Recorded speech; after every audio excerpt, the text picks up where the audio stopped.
ہمیشہ صرف اللہ تعالیٰ سے مانگا کرو، صرف اللہ سے مانگا کرو، کیونکہ اللہ سے مانگنا سنت ہے۔ اللہ اگر آپ کو وہ چیز دے دے تو وہ رحمت ہوگا، اور اگر وہ چیز آپ کو نہ دے تو حکمت ہوگا۔ اس میں ضرور کوئی حکمت ہوگا جب اللہ آپ کو وہ چیز نہ دے، ٹھیک ہے۔ اور مخلوق سے کبھی نہ مانگا کرے، مخلوق سے مانگنا ذلت ہی ذلت ہے۔ مخلوق کچھ بھی نہیں کر سکتا۔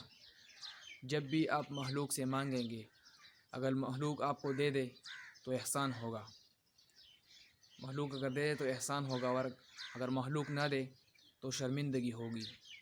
اس لیے کوشش کرے صرف اللہ سے مانگے، اور اللہ کے بغیر مخلوق کچھ بھی نہیں کر سکتا۔ جو کرتا ہے صرف اللہ کرتا ہے، اور وہ کون سا کام ہے جو اللہ نہیں کر سکتا کہ آپ مخلوق سے مانگتے ہو؟ تو کوشش کرے صرف اللہ سے مانگے، 2 رکعت نفل پڑھ کر صرف اللہ سے مانگنا کرے۔